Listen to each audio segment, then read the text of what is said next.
Lieutenant Dan the Science Man. Done, done, done, done, done, done, done, done, done! Okay, so today we're talking about ecology. What is ecology, Gump? It's the study of relationships between organisms and their environment. Very good, Gump. So, let's talk about how all these things relate nicely together. Okay, so you got your species. And species are groups of similar organisms. The population is made up of all the species. The communities are made up of organisms living in different populations within one area. An ecosystem is all of those biological communities interacting. Biomes are the largest naturally occurring communities of flora, fauna, all occupying the same major habitat. And the biosphere is where all living organisms are. Got that, Gump? Okay, good job, Gump. And Gump, there are two basic factors that apply to these classifications. What are they? Abiotic and biotic factors, Lieutenant Dan. Good job, Gump. You're just so brilliant. And Bubba, what do those two factors mean? Abiotic factors are things such as rocks and temperature that aren't living. And biotic factors are living things such as shrimp. Got peppermint shrimp, scarlet skunk cleaner shrimp, blood red. Okay, good enough. So, how do all those living things get their energy? Gump. Lieutenant Dan, they eat. Shows it right there on that good graph that you have, Lieutenant Dan. I see that, Gump. But now, can you explain it to me? Well, food chains show a line when a smaller organism is eaten by a bigger organism, and that organism is eaten by a bigger one, and then that one is also eaten by a bigger one, and then Alright, Gump. I think you get the point. And, Bubba, what are food webs?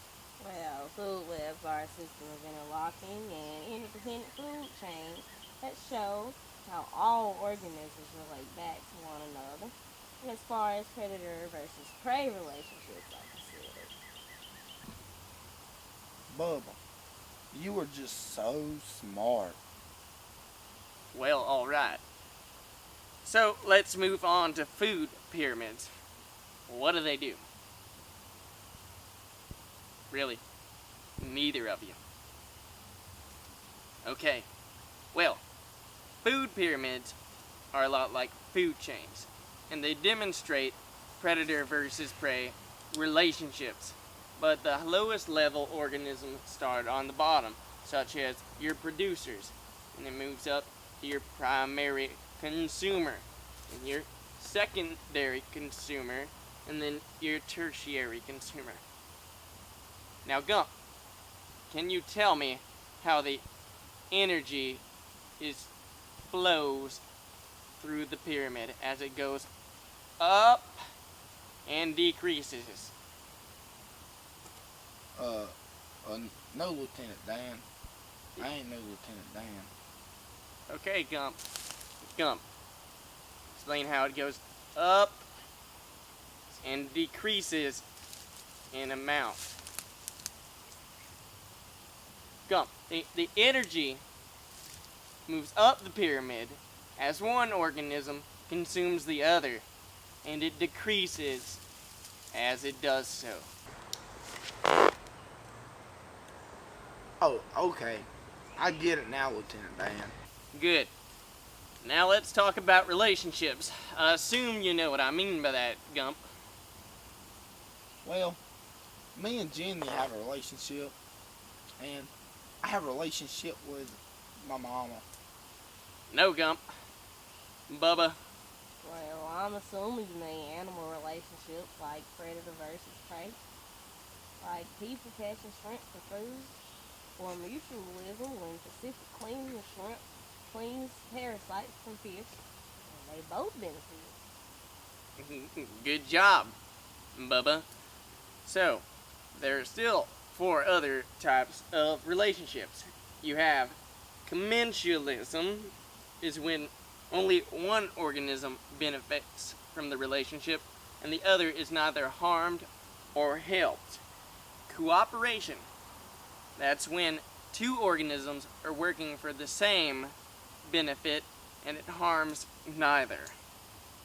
You have parasitism, which is when one organism benefits from the relationship and the other is harmed. And then you have competition. That is when two organisms are competing for the same resources and it leads the other to death. Now, that is a perfect segue into our next topic, which is carrying capacity. Now, carrying capacity means the maximum number of organisms that can live in a particular environment of any species. Now, Gump, do you know what causes carrying capacity?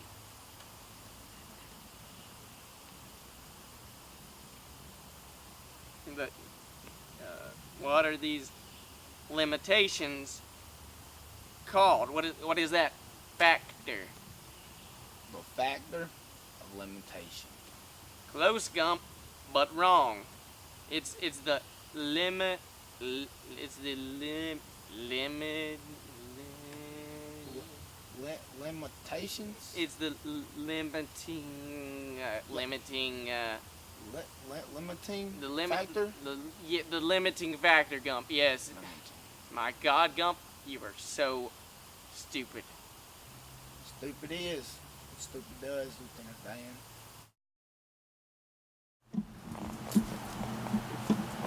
Alright, boys, today we're gonna finish up the lesson with biomes.